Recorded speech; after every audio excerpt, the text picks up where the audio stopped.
Today, I'm going to talk about what they call Bareshiyth prophecy. I don't know if you ever heard of that. The Bareshiyth is the first word in our Bible, in Book of Genesis, chapter 1 and verse 1. Within verse 1, the very word in the beginning is, is Bareshiyth. Bareshiyth is translated as in the beginning. And hidden within this Bereshit word are some crazy, amazing revelations. And I just wanted to share that with you. And it has so many secret codes hidden in there. I'm going to decode everything. I'm trying to, at least. I'll give it my best shot. And by the way, there are some different people that different interpretations, and so if you don't fully believe what I'm telling you, it's okay. It's okay to disagree because this is not a point of central doctrinal difference, but I'm just presenting to you what might happen, what could happen. And so we'll leave it up for discussion later. So without further ado, I'm going to go ahead and share here. So right here is the actual word Bereshit. By the way, the the word in the Hebrew language, you read it from right to left, not to left to right, and that is true of all the languages that are east of Jerusalem, at least from the ancient times. So if a nation is located east of Jerusalem, then their languages would read from right to left, like Chinese, for example. And in Korea, in ancient times, Korean language also used to read from right to left. And then if your country or nation was located west of Jerusalem, you would read from left to right, like English or European languages or whatnot, and that has to do with the fact that God is the center of this world. God is the center in Jerusalem, the Mount Zion, and that's where He chose to make His throne, physical throne on earth, and so everything is pointing to that direction. All the languages, all the nations, and all the countries, they're pointing towards that location. And so this is the reason why Hebrew language reads from right to left, because before they got to the promised land, they were east of Jerusalem location throughout their wandering in the desert. So anyways, let me see here. Okay, what's going on? Here it is. Okay, so let me share with you this passage in book of Isaiah, chapter 46, verse 9. It says, "Remember the former things of old, for I am God, and there is none else. I am God, and there is none like me." Verse 10 says, "Declaring the end from the beginning, and from ancient times the things that are not yet done, saying, my counsel shall stand, and I will do all my pleasure." So written in this prophetic, book in Isaiah, there's a lot of prophecies in the book of Isaiah, right? But there's a little gem here. There's a little clue in verse 10. It says, declaring the end from the beginning. So what it's saying is the end is, you can tell a lot. So beginning, the first word, it shows you the end. So this verse literally fulfills what's hidden in Bereshit, the first word of the Bible.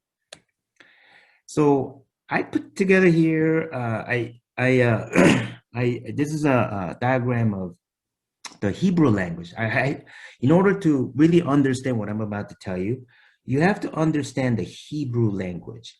So the Hebrew language has their character, alphabet, they call it, is the modern day alphabet of Hebrew language originated from a pictogram or picture. And this pictogram has meanings because they're pictures of an imagery or symbols. And then these pictograms form an idea. There's an idea behind these pictures. And it forms a what we call, the pictogram forms an ideogram. And then in ancient language, there are only two languages in the world, actually really three, but that also uses their alphabet as their numeric system. So each letter of the Hebrew alphabet is not only a pictogram, which has an ideogram, there's a meaning behind it, it also is a number. And I listed here from top here, from right to left. They read from right to left and to the bottom. So Aleph and so on and so forth. And what I don't know the names of these, so I'm not gonna try to pronounce it. But you could tell from 1 through 10 and then skips to the 20, 30, 40, 50, 60, all the way to 100 and then 200, 300 and 400. And they use combination of these letters also to tell a number. There's another language that's like that, and which just so happens to be the other biblical language, Greek. Greek language, the ancient language of Greece, also uses this system. There's a third language that kind of does it, but not entirely. The Latin. Latin does that also. That's why we call it Roman numerals, right? And but not all of the Latin alphabets are numeric. And then there's a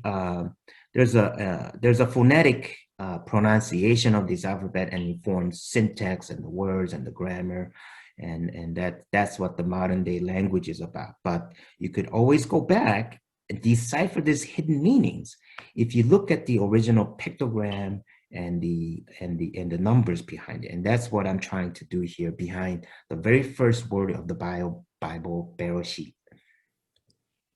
So this is just to show you their alphabet is made up of 22 alphabets.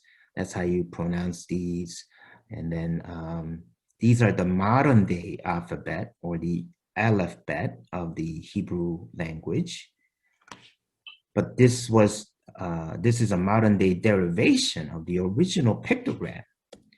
And so here's a little bit another representation of the alphabet of the Hebrew language. There's an actual alphabet in the modern Hebrew alphabet, and then there's a pictogram, and then there's a numbers right next to it, and then there's a meaning of it. Actually, this is a pictogram, and that's the picture that they're symbolizing, these pictograms right here. And then there's a meaning, and then there's a more the actual picture, the ox, the house, the camel, the door, the nail, and so on and so forth. Okay, and so there's the yud in the Bareshiyth. There's a hand. You can see the arm there, and it symbolizes work and deed, because you work with your hand and your arm, so on and so forth. So I'm not trying to make you memorize these. I'm just trying to introduce the language to you. And then here's the rest of the alphabet, the 22. And if you notice, the very last letter is Tav, which is actually the cross right here, the pictogram. It means a covenant. And in the modern day language, it's shaped like a doorpost. So when they were like putting blood on the door of the post in the Passover time, from when they were coming out of Egypt, when they were doing that, they were actually doing the cross. They were symbolizing the cross. A lot of things like this in the Hebrew language, which makes it really interesting to decipher all of the hidden meanings. And then here's actually the Bareshiyth. This is actually the first word, the first verse of the Bible. Beresh in Hebrew, reading from right to left. Bareshiyth bara Elohim et Hashemayim vet haaretz. I'm not pronouncing it correctly, but that's how you read it, and that's the actual word. And so today, we are actually going to just analyze the first word, Bareshiyth, okay? And all of these, the very first verse is a powerful verse, and if you actually do a full analysis of this, you could go on forever and ever and ever with all the hidden meanings and the numbers. I've studied some of it and it's really mind-blowing, but it's just too much for me to present it here today.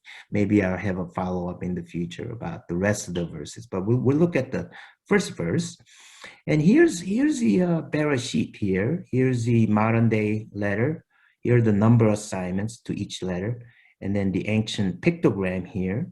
And then the Hebrew the name pronunciation and the meaning of it. And then the picture meaning of it. And then the more meaning behind it. The ideogram. This is an ideogram. This is a pictogram. And then within this word here, Bareshiyth, if you put a combination of these letters, there are all of these words that are hidden in there also. So this word itself, there are words hidden within this word, Bareshiyth. And if you do a combination of these letters, all of these come about, which all points to the Messiah. So anyway, here's the actual Bareshiyth, again, Bareshiyth right here. And then when you put in the pictogram, the pre-Babylonian ancient Hebrew, this is the actual pictogram, and we're going to go over this one by one, okay? And so Bareshiyth. In Hebrew, there's no vowel in the ancient language. The modern Hebrew language has vowels, but in the ancient Hebrew, there is no vowels. So you kind of have to pronounce it with the consonants, Bareshiyth. So this is a diagram, a summary diagram of what I'm about to tell you. So I'm gonna tell you a lot of things and you can get lost in what I say because a lot of information, but this chart kind of summarizes the entire thing. So if you understand this chart, you are good. And I can make this available to you as well for your future reference. But so let's just get to this, okay? Just as an introduction, okay? So by the way, Bareshiyth here, it literally means, the word itself, Bareshiyth, means the first in place, time, order, or rank, specifically of first fruit. So concept of first fruit, one of the most important principles in the Bible, introduced in the very first verse. And God's beginning does not just relate to time, but actual place or heaven, where he sets the example of being the first fruit for all to follow. So this goes to his omnipresence, omnipresence of a physical place and time. He is omnipresent in time as well as space or place. And then let's go over this right here. On the first column is the alphabet, Bareshiyth, right? Bet, Resh, Aleph, Shin, Yod, and Tav, forming the word Bareshiyth. The word Bet, literally the pictogram is a tent. It's a picture of a house or a tent. And the ideogram, the meaning behind it is what's in that house? Is it what's inside the house? And the number is 2.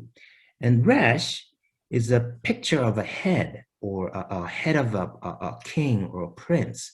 And the ideogram meaning is the first highest person or prince. The number behind it is 200.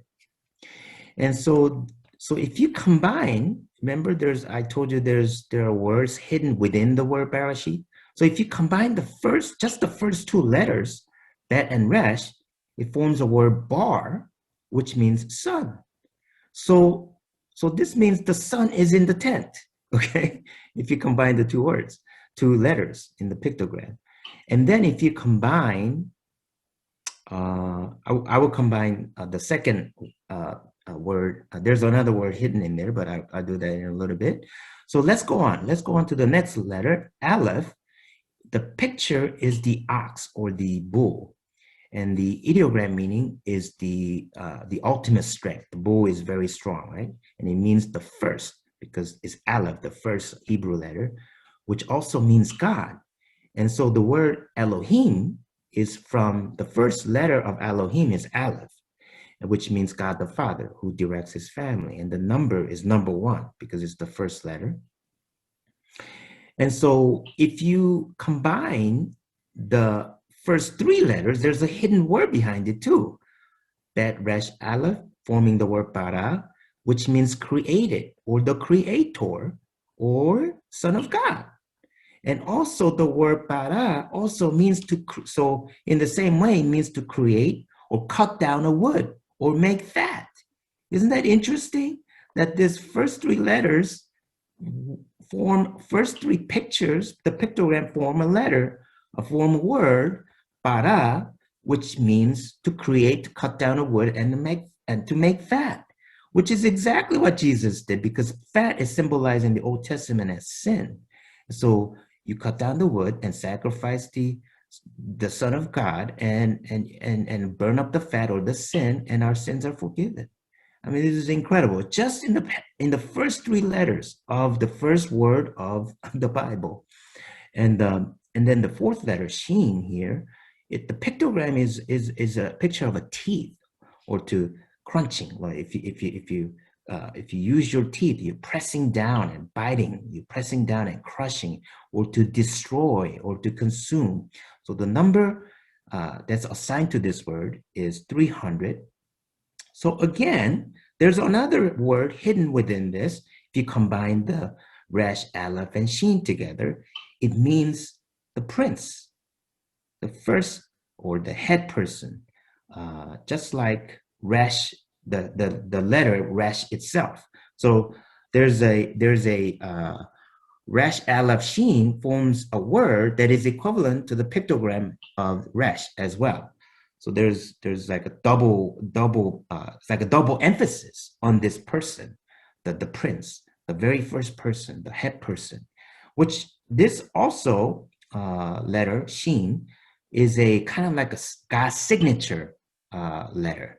It's kind of like your stamp, your signature. It symbolizes supernatural victory over death, and it symbolizes his special ownership. And the next, the fifth letter here is Yud, or hand or arm. The ideogram means my hand, my effort, my work, because you do work with your hand. The number assigned is 10. And so the meaning behind this letter is my hand doing a divine deed. Like God is doing with his hand a divine work. And this letter that is used, the number assignment, number 10, is used to tell us the prophetic timing of the whole world history. And God uses this letter 10 to help us decipher the timing of the end times to the beginning to everything, of the entire humanity, entire human history. And then Tav is the pictogram is the cross, covenant. And so if you combine the Yud and the Tav, you multiply that together, 10 and 400, it forms 4,000, which is the exact date of the crucifixion of Jesus Christ. He was crucified on the 4,000th year and the day of human history. And so if you put together now, go back to right here, combine Resh and Yud together, that's 210. You multiply that together, that becomes 2,000. So what does that mean? It's the date of the second coming of the second coming. So the crucifixion takes a center stage, because that was the sentinel moment of human history when God gave up his son and died for our sin. That takes a center stage. So if you add from that date, the date of crucifixion, fast forward 2,000, that's the date of the second coming. And then right here, so right here, if you combine in the same way, similarly, if you combine, so when I said the date of the second coming is actually the beginning of the tribulation, the rapture of the church.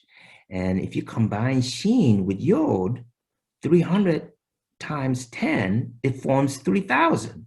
So if you add 3,000 years from the date of crucifixion, it becomes the date of the end of human history, where the great white throne judgment occurs, and the new Jerusalem and the new earth begins, the new heaven.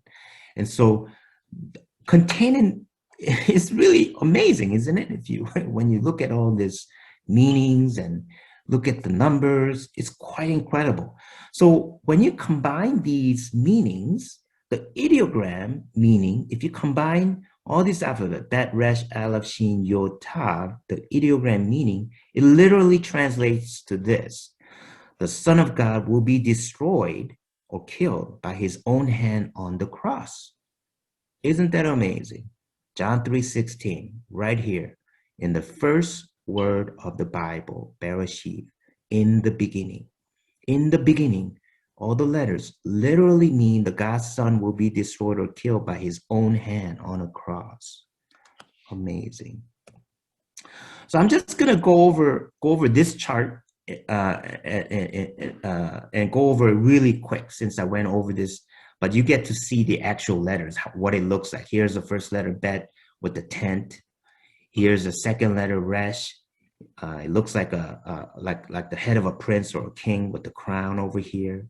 You know, there's a nose, pointy nose over there.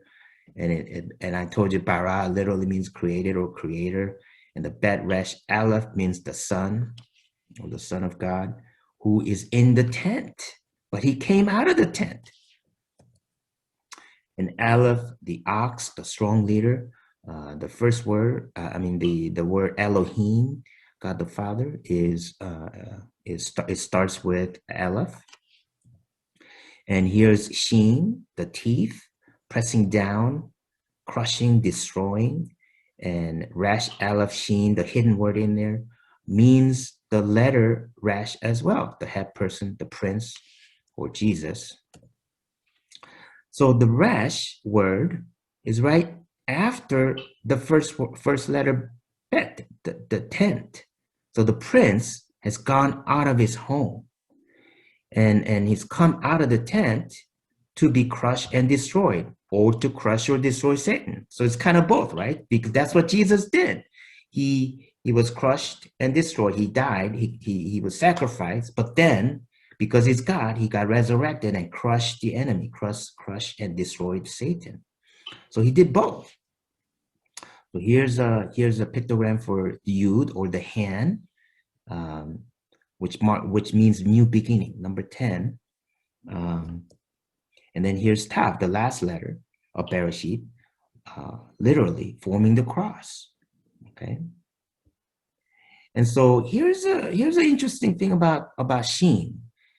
So the Shin, the modern day Shin, modern day Hebrew, has this is formed this way. In the pictogram, it's in the form of a W, right? And this letter is a clue to where this is supposed to happen: the crucifixion and the second coming, the ascension, and the focus of God's plan is in Jerusalem, right? And the letter Shin kind of is a picture of Jerusalem. It's amazing. Mount Moriah, where Abraham tried to sacrifice Isaac, was on Mount Moriah, the same place where Jesus was sacrificed, later called Calvary or Golgotha. And the Central Valley, Hinnom Valley, Kidron Valley, these valleys form these four valleys right here. This is exact picture of Jerusalem. It's really amazing. So I told you, if you combine the Yud and the Tav together, it forms 4,000 years. 4,000 years before the mighty hand of God sacrifices his son. And Jesus is also called righteous right hand too in the Old Testament. And so here's some of the words that we went over before. The tent, here's Bet, meaning tent, inside. And the son, Bara means created.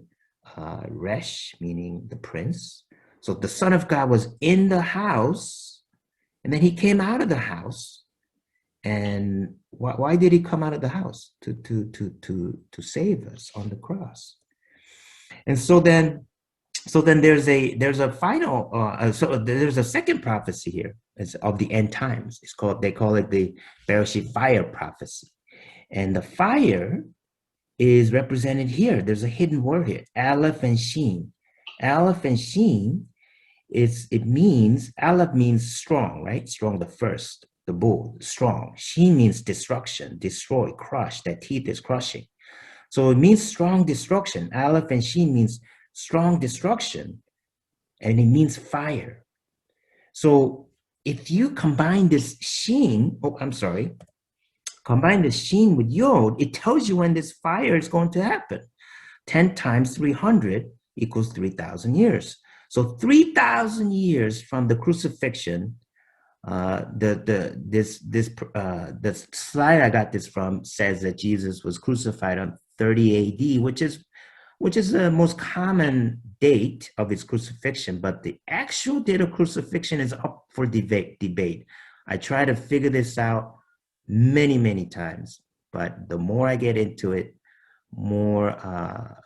the more controversy it is. And so it's really difficult to figure out exactly when Jesus died.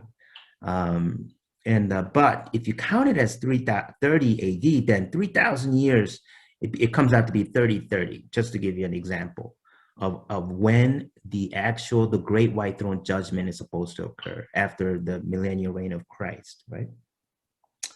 So that's the end time prophetic meaning there. The final prophecy hidden here is about the second time, the second coming. Okay, we're talking about the same topic. He's leaving his home one more time. Okay, at the second coming, and this is a diagram of all the prophecies that are hidden in this word, which I kind of went over, but I'm not going to go over this with you. But I have my own diagram to help you remember this better. So